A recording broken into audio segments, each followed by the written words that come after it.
Assalamualaikum warahmatullahi wabarakatuh.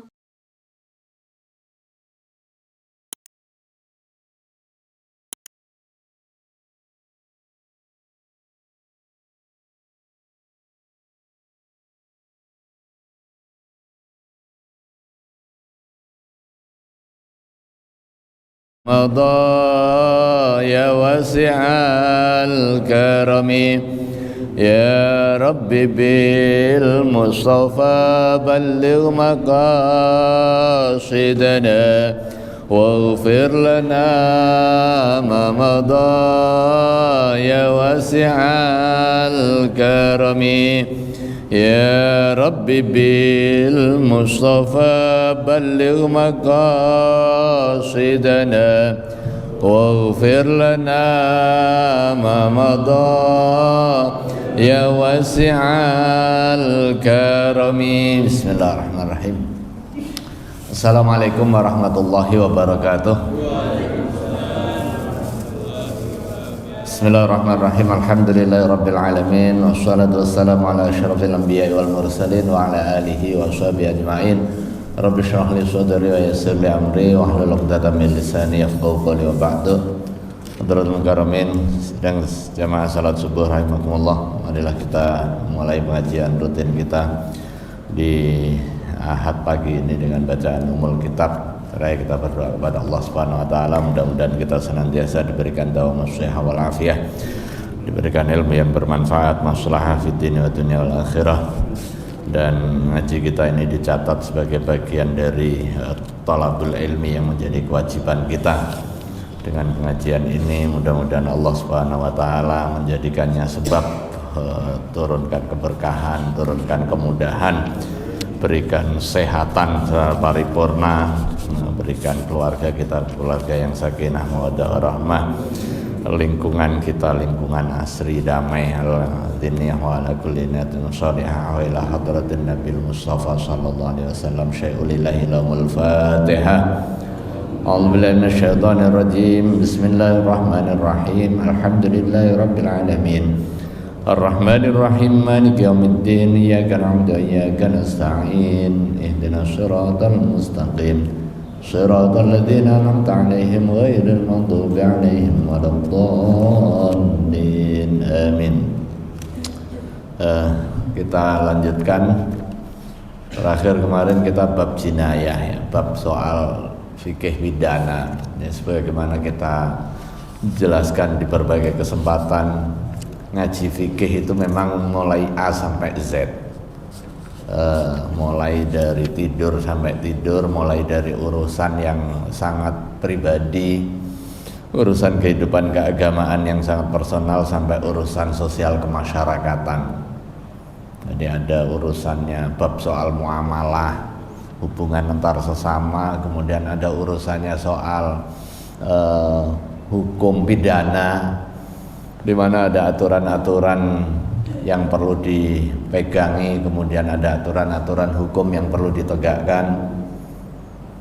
Tetapi seiring dengan beragamnya jenis hukum itu, yang perlu kita pahami secara bersama-sama, siapa yang punya otoritas di dalam menegakkannya dan juga menjalankannya. Kalau dalam masalah-masalah fikih yang bersifat individual dan personal, maka masing-masing kita punya kewajiban untuk menegakkan dan juga melaksanakannya. Seperti kewajiban terkait dengan masalah sholat yang kita laksanakan ini. Jadi nggak perlu nunggu orang lain, karena khitabnya atau perintahnya itu kepada setiap individu-individu kita, individu-individu yang terkena taklif atau terkena pembebanan hukum. Nah, siapa yang terkena pembebanan hukum? Ya dia yang muslim, dia yang memiliki kemampuan untuk berpikir, dia sudah mencapai usia pembebanan. Usia pembebanan, dia baligh, dia akil, dia sudah muslim, sudah usia baligh dan berakal. Nah, kalau dia nggak muslim nggak terkena pembebanan hukum, nggak wajib sholat. Makanya begitu ada orang masuk Islam, maka dia tidak terkena kewajiban untuk mengqadha apa yang menjadi kewajiban-kewajiban sebelum dia muslim. Itu nggak terkena kewajiban. Beda halnya dengan orang yang murtad atau orang yang males, sebelumnya nggak sadar nih, nggak sadar bukan karena hilang akal, tetapi nggak sholat aja, nggak mau sholat, nggak sadar kewajiban, tetapi begitu sadar dia terkena kewajiban untuk mengqadhanya. Karena apa? Karena pada hakikatnya dia memperoleh pembebanan hukum, dia wajib untuk melaksanakannya. Tetapi ada kalanya jenis ketentuan hukum yang nggak bisa ditegakkan oleh individu-individu, nggak bisa langsung dilaksanakan sendiri. Nah, ini biasanya masalah-masalah fiqhiyah yang terkait dengan urusan sosial kemasyarakatan. Seperti apa contohnya? Seperti fikih pidana yang kita lewatkan beberapa waktu yang lalu, pengetahuan fikihnya ya. Bagaimana ketika kita menemui orang mencuri, bagaimana kita menemui orang mabuk, ada ketentuan-ketentuan hukumnya. Tetapi penegakannya nggak bisa oleh individu-individu, penegakannya oleh ulil amri atau oleh pemerintah. Nah, sekarang kita masuk kepada bab jihad. Nah, jihad ini bagian dari keagamaan, iya. Jadi nggak boleh ada orang yang menyatakan bahwa jihad ini nggak ada urusannya dengan agama. Enggak, jihad itu bagian dari agama. Cuma harus didudukkan secara proporsional. Disinilah pentingnya kita ngaji. Bismillahirrahmanirrahim. Qala al-muallif rahimahullahu taala wa nafa'ana bi ulumihi fi ad-darain.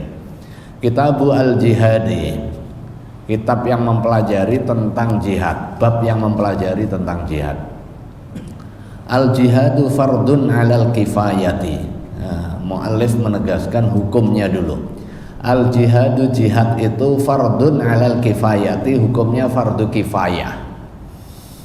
Liqaulihi ta'ala, karena didasarkan oleh firman Allah Subhanahu wa taala, la yastawil qa'iduna minal mu'minina ghairu ulid darari wal mujahiduna fi sabilillah. Itu surah An-Nisa ayat 95. La yastawi, tidak sama al-qa'iduna, orang-orang yang duduk, minal mu'minina, dari orang-orang mukmin, ghairu ulid darari, yang tidak ada bahaya, jadi yang enggak ada rasa khawatir, wal mujahiduna, dan orang-orang yang berjihad fi sabilillahi, di jalan Allah Subhanahu wa taala. Jadi kalau ya enggak sama antara orang yang ongkang-ongkang kaki aja tapi ini karena nggak ada sebab, karena malas saja, dengan orang yang jihad fi sabilillah. Jadi nggak sama derajatnya.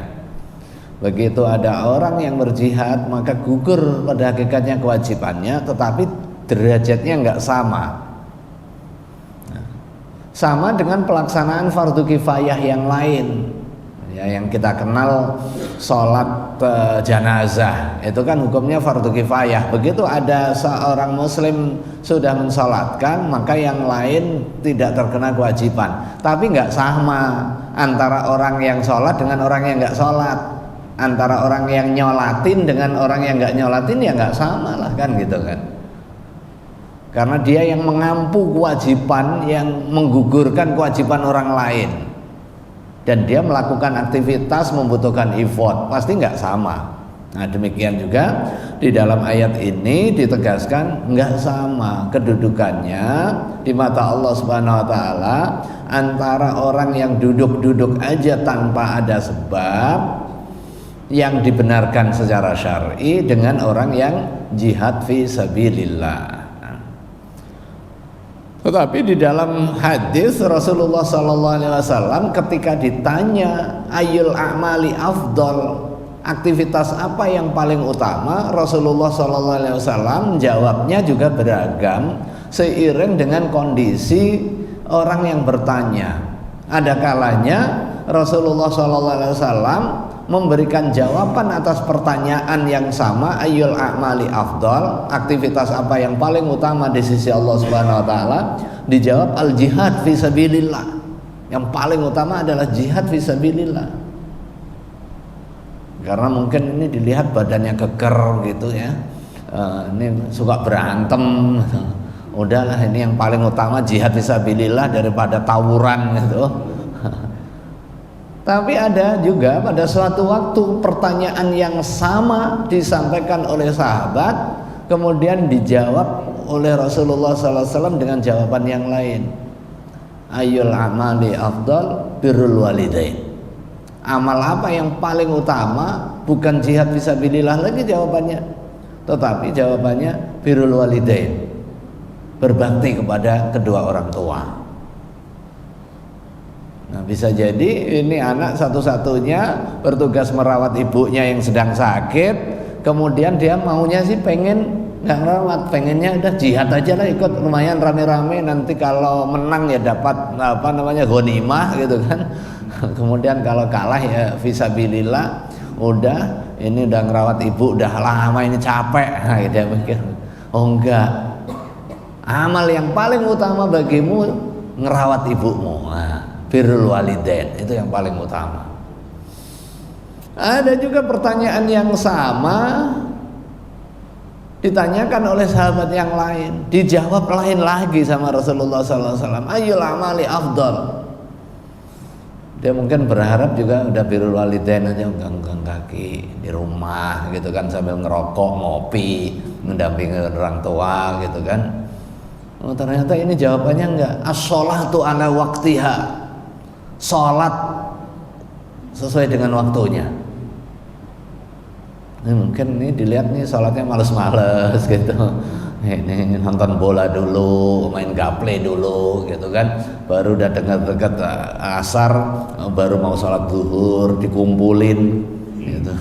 Dikumpulin satu wudhu. Hebat sekali ini katanya, sholatnya satu wudhu untuk tiga kali sholat gitu kan. Nah, ternyata dideketin. Jadi asar, maghrib, isya gitu. Asarnya udah deket maghrib, setelah maghrib kan isyanya juga dekat, maghrib sama isya gitu. Nah, dalam konteks jihad,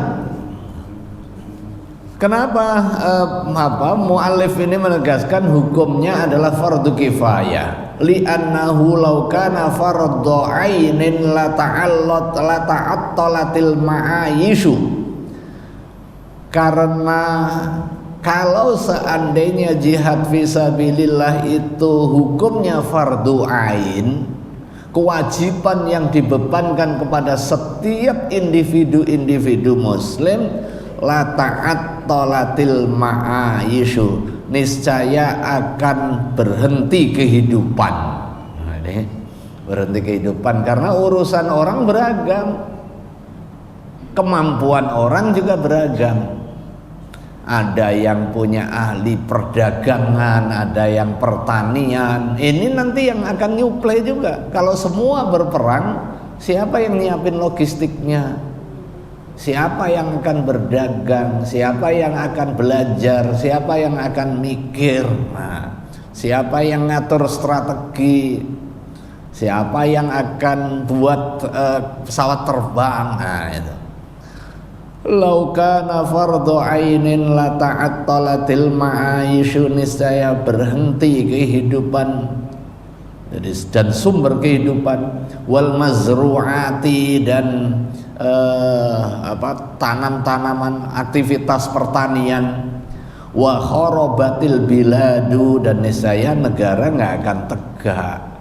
Karena urusan kenegaraan itu bukan hanya perang gitu kan. Kalau perang aja tiap hari semuanya perang, ya nggak akan ada kesempatan untuk membangun. Naam qad ya'ridu ma yujibu dzalika ala kulli ahadin kama sanadhkuruhu insyaallah. Ya, terkadang juga qad ya'ridu akan terkadang datang ma yujibu dzalika, kondisi yang mewajibkan kepada setiap individu, ala kulli ahadin, atas setiap orang, kama sanadkuruhu insyaallah, sebagaimana nanti dijelaskan insyaallah. Nah, hukum asal jihad fisabilillah dia wajib. Wajibnya adalah wajib kifayah. Itu hukum asalnya. Dan siapa yang memerintahkan, yang menentukan, ya ulil amri. Nggak bisa individu-individu kita menyatakan bahwa hari ini sudah saatnya wajib jihad fisabilillah. Kemudian kita angkat senjata sendiri, nggak bisa. Hukumnya fardu kifayah yang bersifat substitusi, ya. Substitusi itu ya perwakilan. Nah, dalam konteks negara kita, ya tentara yang punya kewajiban. Kalau kita ikut-ikut perang, belum juga perang udah ketembak duluan. Nggak tahu caranya gitu kan. Jadi kalau dikasih senjata kita nembak ke sana kena kemana gitu kan. Ternyata ya butuh keahlian juga. Kalau kita melihat film itu kan enak aja kan, tembak itu dar-dor aja. Tetapi begitu kita nyoba, ya susah juga ternyata itu. Udah jelas objeknya di depan kita tembak miring juga gitu kan. Nah, saya beberapa kali ikut nembak, ya akhirnya buat konten aja kan. Buat konten, buat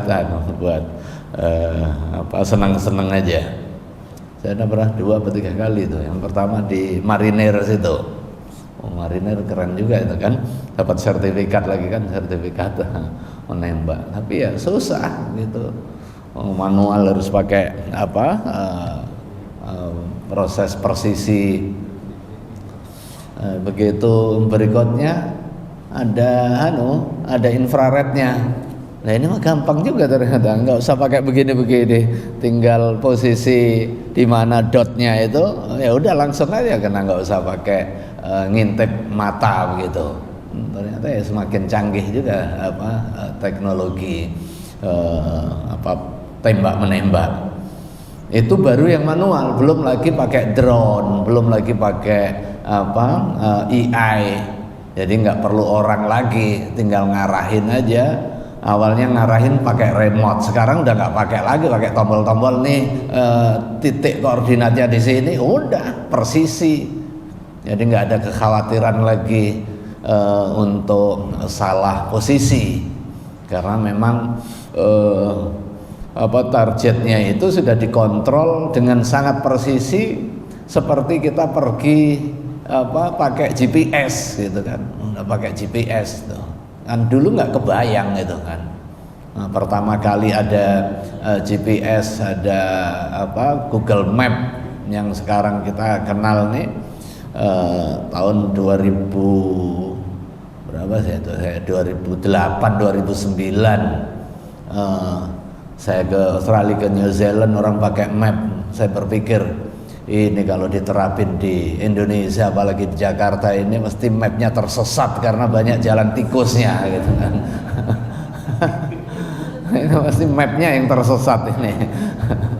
Iya, nggak kebayang. Ternyata hari ini bisa gitu loh. Masuk bahkan gang-gang kecil, orang tahu itu, kita nggak tahu, bahkan tetangganya nggak tahu, tapi mapnya tahu gitu kan. Bukan hanya sekedar tahu jalan, tapi tahu presisi soal waktu, tahu titik mana yang merah, tahu titik mana yang merah hitam, tahu titik mana yang kuning dengan real time. Kan luar biasa itu. Jadi semakin sering kita gunakan, dibaca oleh AI-nya, ya semakin pinter dia. Sama dengan ChatGPT itu, awalnya kan seringkali menyesatkan. Karena itu begitu ada mahasiswa menggunakan ChatGPT untuk kepentingan ngerjain tugas akhir atau tugas perkuliahan, saya lihat ini kok ngawur sekali. Begitu saya coba juga ngawur itu ChatGPT. Seolah-olah benar, rinci gitu datanya, ternyata banyak yang ngawur. Misalnya apa yang Anda kenal tentang Asrarun Ni'am, rinci gitu. Ini akademisi UIN Jakarta pernah menjabat rektor. Di mana pernah menjabat rektor? Ini dijelasin rinci dan meyakinkan gitu. Rektor tahun sekian sampai sekian, kemudian karya tulisnya itu ngarangnya dari mana gitu kan. Tetapi semakin banyak orang menggunakan ChatGPT itu, maka akan semakin cerdas dia. Karena dia akan membaca artificial intelligence, membaca referensi-referensi yang digunakan. Maka semakin persisi dan semakin benar gitu, semakin benar seperti Google Map yang dulu nggak kebayang itu. Nah, jihad, nah ini balik lagi, jihad itu sebagai sebuah kewajiban keagamaan, tetapi tugas tanggung jawabnya diberikan kepada orang yang punya kompetensi dengan model perwakilan tadi. Tetapi ada kondisi-kondisi tertentu di mana jihad bisa bergeser menjadi fardu ain kepada setiap orang yang memenuhi persyaratan. Nah, ini bisa kita lihat pada sejarah kemerdekaan kita. Dan nanti juga bisa dilihat bagaimana makna jihad bisa terimplementasi di dalam konteks perlawanan dan juga perjuangan mujahidin di Palestina. Nah, ini. Pada saat kita memperjuangkan kemerdekaan Indonesia, ya jihad hukumnya ya wajib waktu itu sebagaimana kewajiban hari ini. Cuma pasti tantangan implementatifnya berbeda gitu. Karena waktu itu di dalam perlawanan bersenjata tingkat kewajibannya bisa mengadres kepada setiap individu-individu. Walau demikian tentu yang memiliki kemampuan. Waktu itu kan kita belum ada Tentara Nasional Indonesia. Yang ada adalah perlawanan rakyat. Jadi tentaranya tentara rakyat untuk melawan penjajahan. Nah, pada saat itu ya berarti yang punya otoritas adalah komunitas-komunitas itu. Karena itu komunitas bisa menggerakkan perlawanan perjuangan jihad fisabilillah.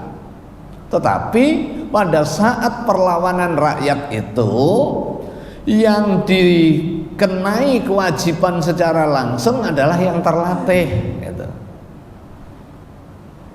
Nah, tentara-tentara itulah yang kemudian menjadi embrionya Tentara Nasional Indonesia. Jadi Tentara Nasional Indonesia itu dibentuk bukan dari kosongan. Jadi nggak ada tentara kemudian negara membentuk Tentara Nasional Indonesia, enggak. Tetapi dari tentara-tentara rakyat itu. Makanya ada Hizbullah, ada Hizbul Watan, kemudian ada istilahnya dulu TKR ya, Tentara Keamanan Rakyat. Kemudian ada KNIL, ada yang dididik oleh Belanda, ada yang dilatih oleh Jepang, ada namanya apa PETA ya kalau nggak salah itu, ada Sainendan, ada macam-macam lah waktu itu, banyak beragam. Nah itu yang kemudian dijadikan resources untuk membentuk tentara nasional. Nah, begitu proklamasi kemerdekaan,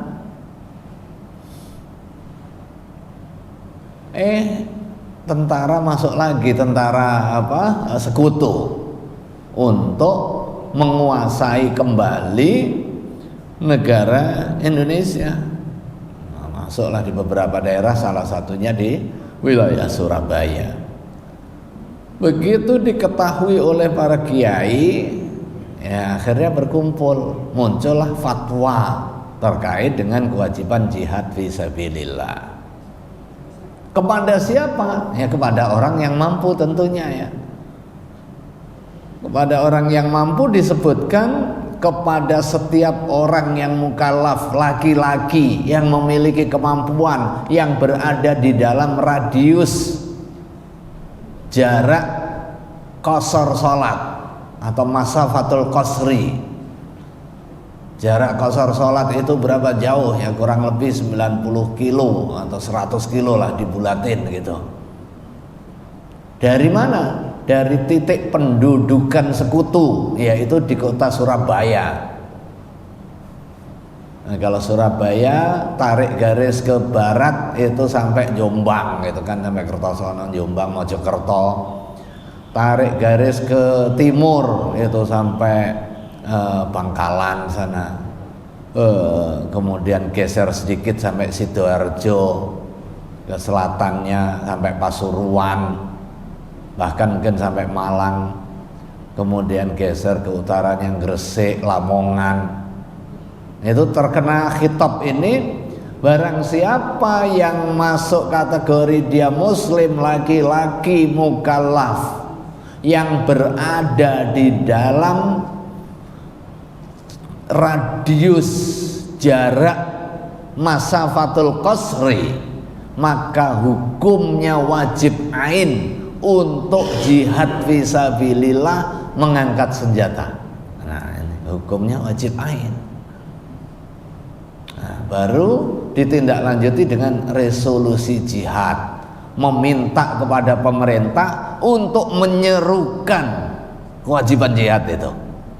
Jadi fatwanya oleh ulama terkait dengan kewajiban keagamaannya, perintahnya oleh ulil amri. Jadi ada ada proporsionalitas itu.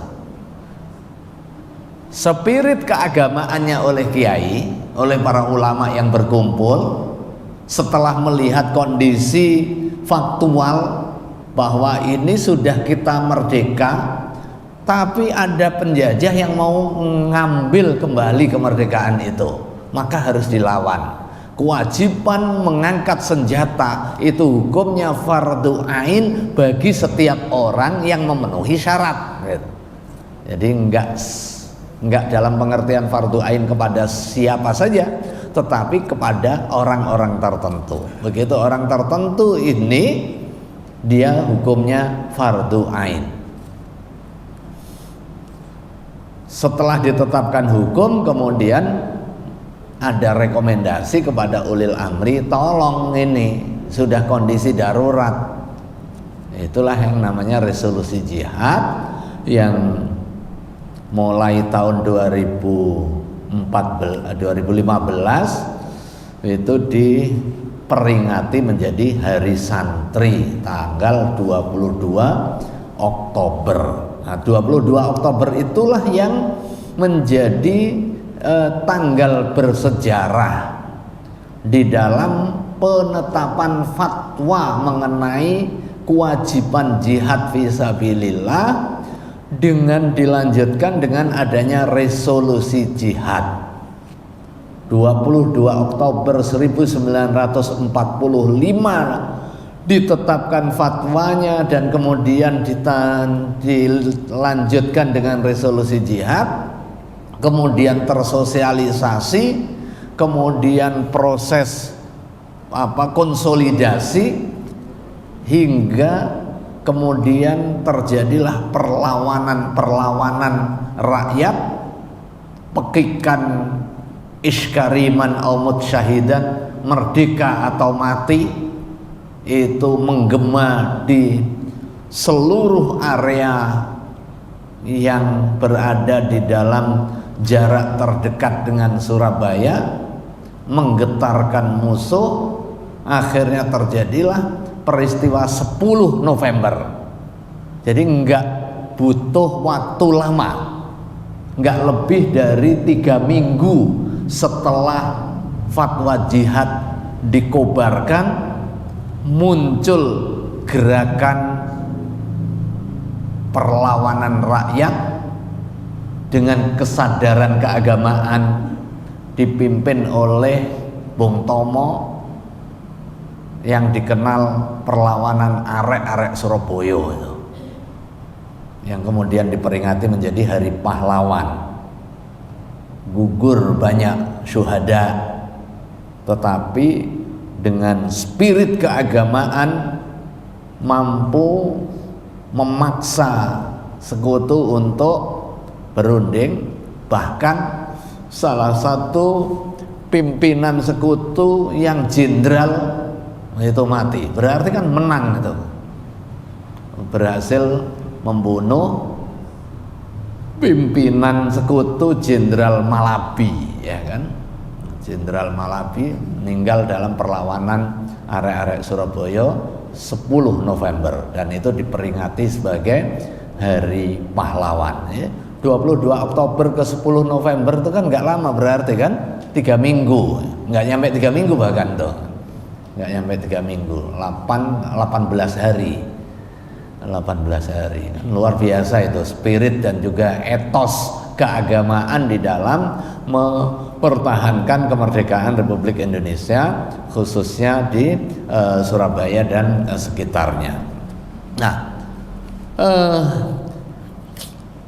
muallif kitab ini memberikan penjelasan hukum asal jihad itu adalah fardu kifayah, tapi ada kondisi-kondisi tertentu yang bisa mengubah hukum dari fardu kifayah itu menjadi fardu ain kepada setiap orang yang memiliki kualifikasi dengan syarat-syarat tertentu.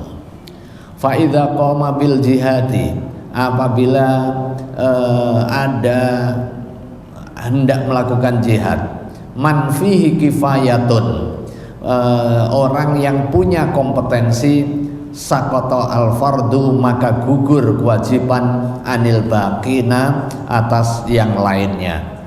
Li'anna hadza, karena sesungguhnya ini sya'nu furudil kifayati, urusan fardu kifayah. Tsummal kifayatu tahsulu bi syai'aini, kemudian fardu kifayah itu memenuhi syarat atau berhasil bi syai'aini dengan dua hal. Ahaduhuma, yang pertama, syahnus sughuri bi jama'atin yakufuna min man bi izaihim minal adu, fa in da'fu wajaba ala kulli man wara'ahum minal muslimina ayyamudduhum biman yattaquna bihi biman yataqawwawna bihi ala qitali aduwihim.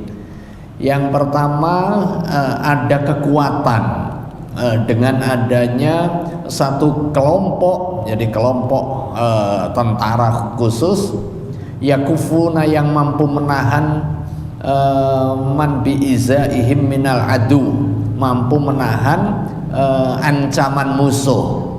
Jadi kayak di kita ini ya ada tentara. Dengan adanya tentara yang memiliki profesionalitas untuk kepentingan mempertahankan diri kalau ada kondisi tertentu sewaktu-waktu diancam oleh musuh yang mengganggu kedaulatan kita sebagai bangsa, kedaulatan keagamaan kita. Kalau ada orang memaksa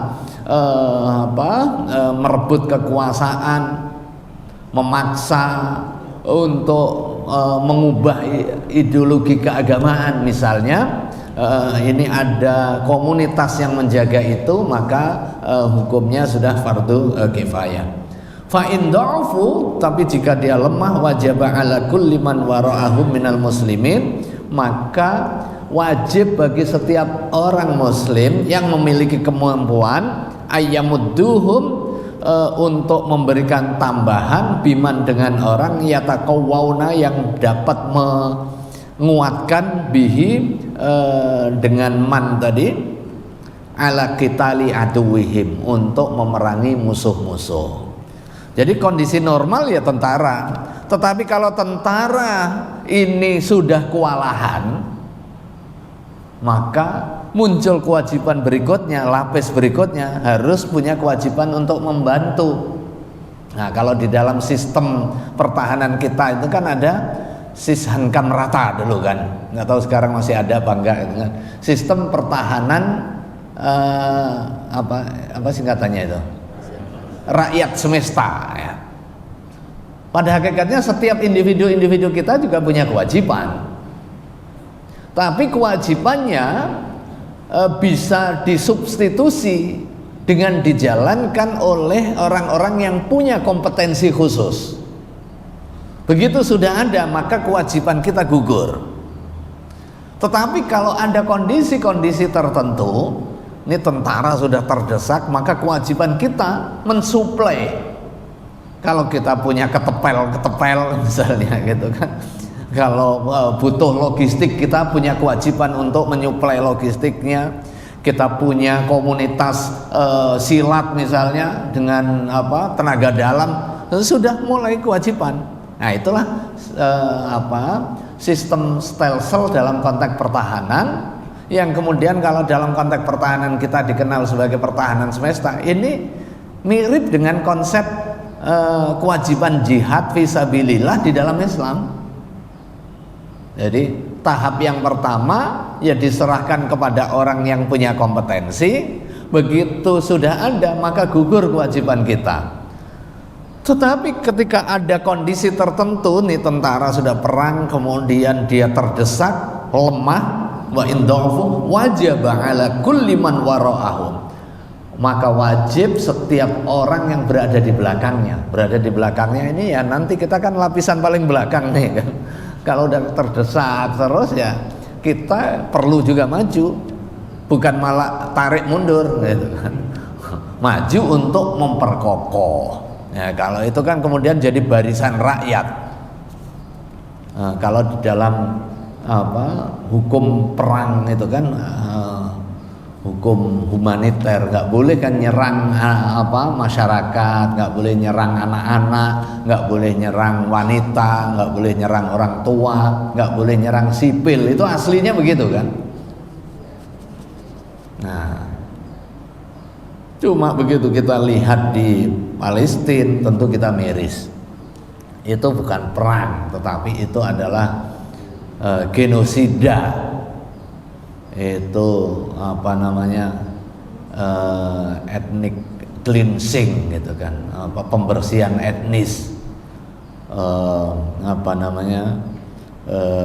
ya pembunuhan yang enggak berperi kemanusiaan. Dari sisi etika perang juga enggak dijaga, kemudian dari sisi sasaran juga nggak hanya tentara yang berpegang senjata, tetapi menyasar kepada pemukiman sipil, menyasar kepada sarana-sarana pendidikan, menyasar pada sarana-sarana kesehatan. Bahkan ketika ada orang sakit, ketika ada orang di rumah sakit yang menjadi korban perang, dibom lagi. Ya Allah ya Rabbi, mudah-mudahan Allah segera turunkan pertolongannya untuk saudara-saudara kita di Palestina ya. Al-Fatihah. A'udzubillahi minasyaitonirrajim. Bismillahirrahmanirrahim. Alhamdulillahirabbil alamin. Ar-Rahmanir-Rahim. Maliki yaumiddin. Iyyaka na'budu wa iyyaka nasta'in. Ihdinas siratal mustaqim. Shiratal ladzina an'amta 'alaihim ghairil maghdubi 'alaihim waladdallin. Amin. Nah, atas dasar itu kemudian beberapa waktu yang lalu beberapa ulama yang tergabung di dalam IUMS, International Union on Muslim Scholars ya, itu memfatwakan wajib jihad untuk membantu mendukung kemerdekaan Palestina melawan Zionisme Israel. Nah, dalam konteks keagamaan bisa dipahami, karena itu bagian dari kewajiban setiap muslim untuk menolong saudaranya.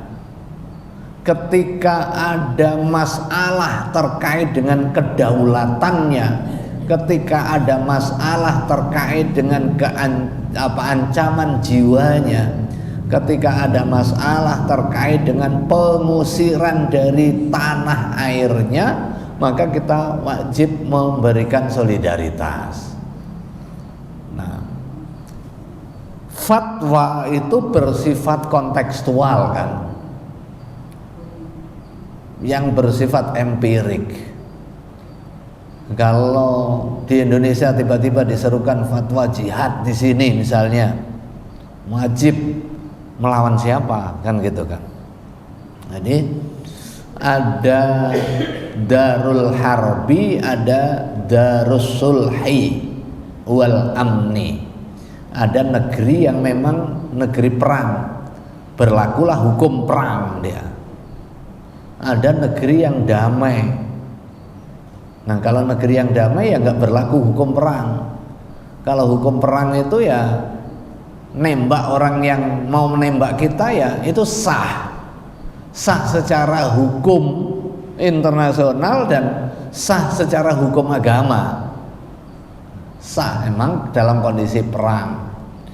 Kalau jihad dalam pengertian perang difatwakan dalam situasi negeri yang as-sulh wal amni, negeri yang aman yang tidak dalam situasi perang, ya enggak proporsional. Jadi posisi hari ini jihad untuk mempertahankan negara yang bersifat ya pasif dengan keadaan, dengan kesiapsiagaan tentara sebagai pihak yang mengemban tugas jihad tadi. Tapi kondisi tertentu seperti yang di Palestina, ya bisa jadi mereka sudah wajib untuk mengangkat senjata. Kita wajib mendukungnya, kan gitu kan. Mendukungnya dengan apa? Wajahidu bi amwalikum wa anfusikum, dengan harta, dengan jiwa. Nah, begitu kita ambil posisi jihad dengan harta, dengan jiwa, gimana? Begitu difatwakan saya berangkat sendiri, ya enggak bisa gitu kan. Karena menggerakkan tentara itu ada otoritasnya, menggerakkan untuk jihad fisabilillah ada otoritasnya. Mirip seperti yang difatwakan oleh para ulama di tahun 45 yang di Surabaya itu. Begitu upaya menggerakkannya lewat resolusi jihad, meminta Presiden Soekarno waktu itu untuk menggerakkan. Nah, bisa aja nanti kalau sudah difatwakan kemudian ada pembukaan relawan misalnya, jamaah Masjid Al-Barokah daftar kemudian berangkat gitu kan, tapi lewatnya ya lewat otoritas gitu. Misalnya pemerintah Indonesia memutuskan akan mengirim tentaranya untuk membantu perlawanan di Palestina, mungkin nggak? Ya mungkin. Nah, sekarang kan sudah ada pengiriman, tetapi tidak dalam konteks perang, tetapi konteksnya adalah pasukan perdamaian untuk kepentingan kemanusiaannya gitu, di wilayah Libanon dan sekitarnya sana. Nah, maka itu fatwa dalam konteks Palestina ya, tapi jangan sampai kemudian itu dipahami secara salah. Dengan fatwa itu kemudian kita merasa terpanggil untuk berangkat sendiri, kemudian mengkonsolidasi yang tidak sesuai dengan kompetensinya. Itu mirip upaya menegakkan hukum, bisa jadi niatnya bagus, ketika ketemu pencuri langsung aja ditangkap, dipotong tangannya sendiri. Nah, niatnya bisa baik, tetapi caranya salah. Alih-alih dia menegakkan hukum syariah, bisa aja dia yang terkena hukuman karena dia menjalankan hukuman yang tidak pada kompetensinya. Itu bukan kewenangan dia. Nah, kira-kira begitu, bukan kewenangannya.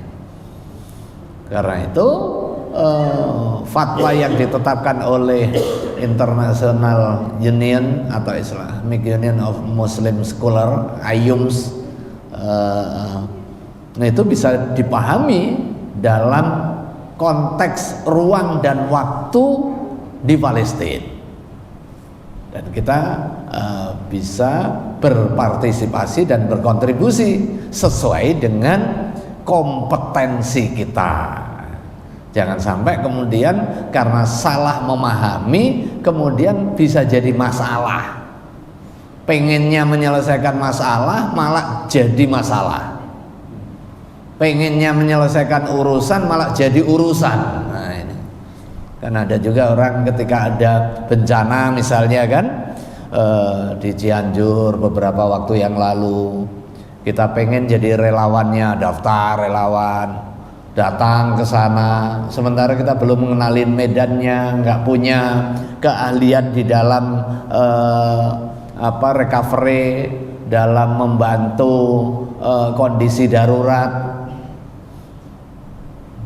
banjir atau longsor atau musibah-musibah alam yang lain. Datang ke sana bukan menyelesaikan masalah, malah jadi masalah. Dia tersesat, kemudian malah dicari-cari, atau kemudian dia mau bantu malah dibantu. Iya kan, ini malah jadi ngerepotin ini. Jadi niat baik aja nggak cukup, kira-kira begitu. Jadi harus punya kompetensi. Jadi bantu itu nggak mesti harus dengan datang langsung. Ini kan muqtadul hal, sesuai dengan kondisi faktualnya. Jadi orang nggak berangkat ke Cianjur untuk kepentingan nolong di sana bukan berarti dia nggak bantu. Nah, kira-kira begitu. Orang yang pergi ke sana belum tentu dia bantu. Nah, kira-kira begitu. Jangan-jangan ke sana mau selfie aja. Mau selfie aja. Nah, nih saya udah di Cianjur ini. Setelah itu nongkrong di warung, terus itu balik. Ya, ya Rabbi. Wallahu a'lam. Ada pertanyaan? Udah cukup ya, kita cukupin karena ini saya juga mau izin nih, mau berangkat nih jam berapa nih? Jam berapa? Jam 6 nih. Pesawat jam 8 ke berapa yang mohon doanya juga. Kemarin kita yang berangkat haji siapa aja? Pak Ali aja ya? Ini mohon maaf kemarin saya nggak bisa hadir. Apa? Pak Warto ini. Alhamdulillah. Oh. Sama keluarga, sama istri juga. Oh, alhamdulillah. Sama Pak Haris.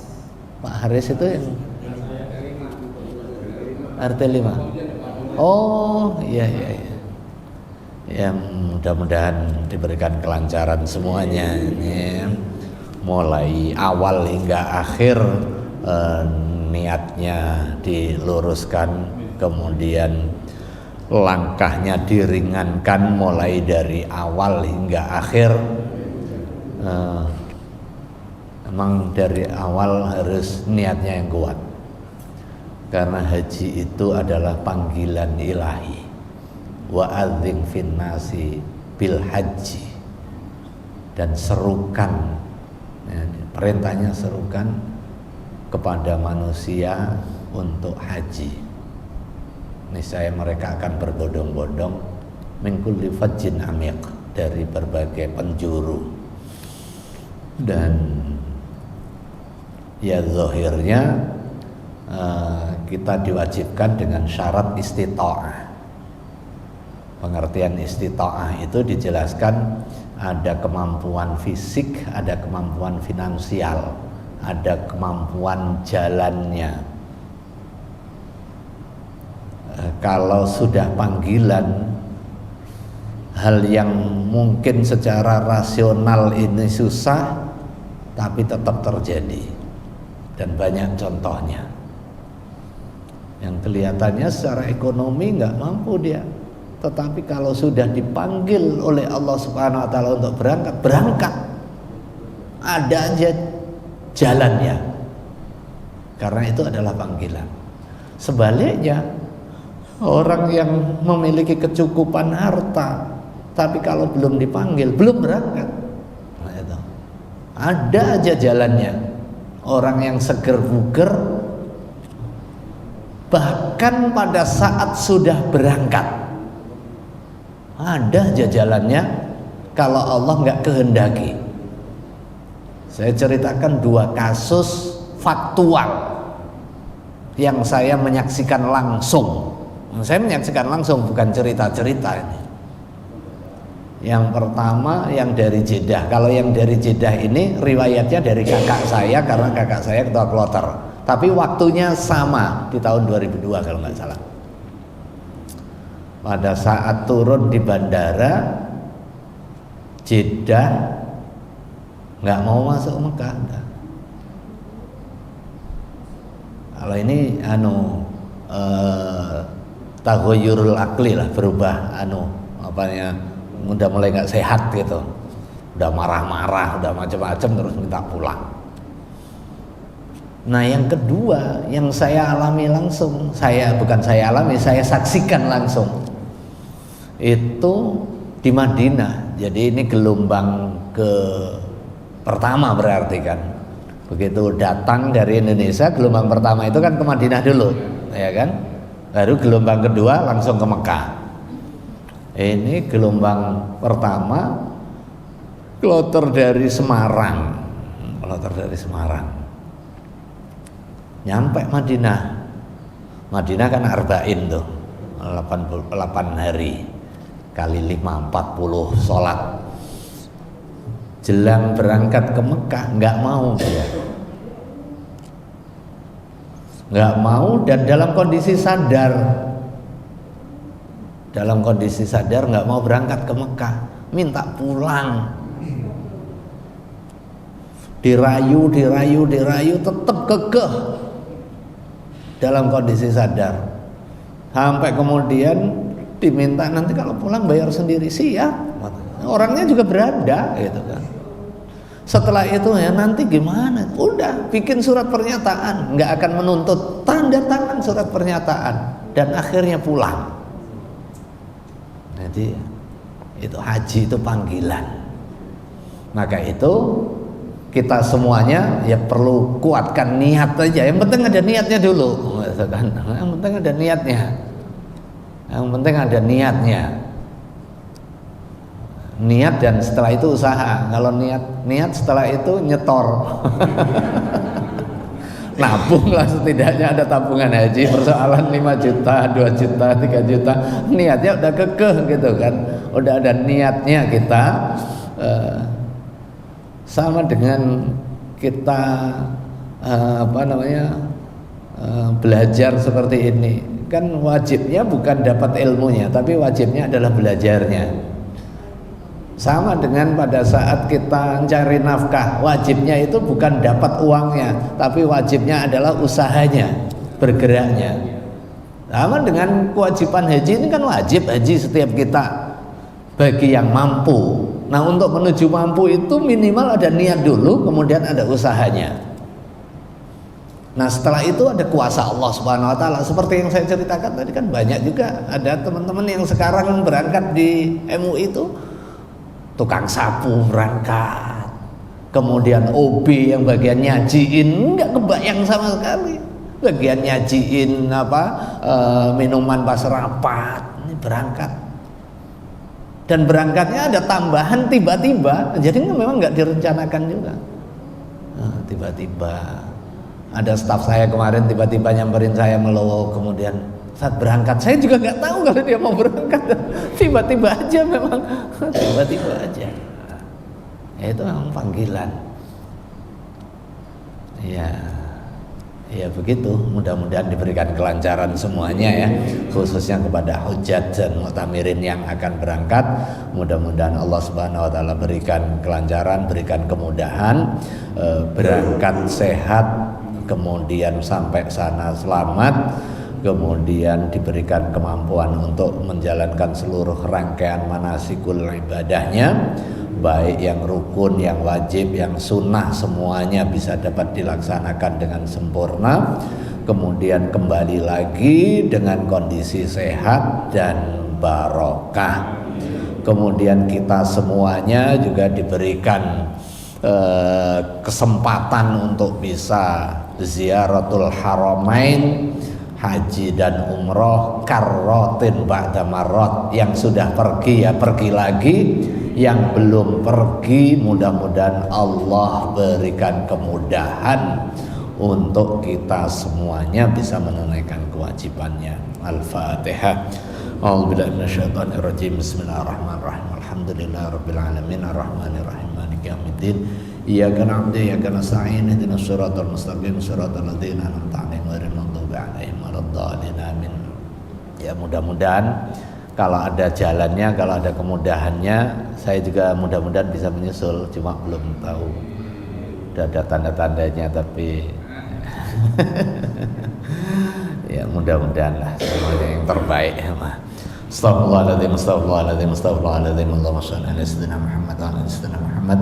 Allahumma ighfir lana wa liwalidayna warhamhuma kama rabbayana shighara. Allahumma ighfir lana wa li ikhwanina alladhina sabaquna bil iman wa la taj'al fi qulubina ghillan lil ladzina amanu. Rabbana innaka ra'ufur rahim. Allahumma anfa'na bima 'allamtana wa 'allimna ma yanfa'una. Allahumma sahhil lana umurana fi dinina wa dunyana. Allahumma arinal haqqa haqqan warzuqna ittiba'ahu wa arinal batila batilan warzuqna ijtinabah. Allahumma inna nas'aluka al-huda wa tuqa wal 'afafa wal ghina innaka antas sami'ul 'alim wa tub 'alaina innaka antat tawwabur rahim. Allahumma inna nas'aluka fahman nabiyyin wa hifdzal mursalin wa ilhamal malaikatil muqarrabin. Allahumma inna nas'aluka khaira hadzal yawm wa khaira ma fihi wa khaira ahlihi wa inna na'udzubika min syarri hadzal yawm wa syarri ma fihi wa syarri ahlihi. Rabbana atina fid dunya hasanah fil akhirati hasanah wa qina adzabannar. Subhana rabbika rabbil izzati amma yasifun wa salamun alal mursalin alhamdulillahi rabbil alamin. Wa'afu minkum. Wassalamualaikum warahmatullahi wabarakatuh. Sallallahu ala Muhammad.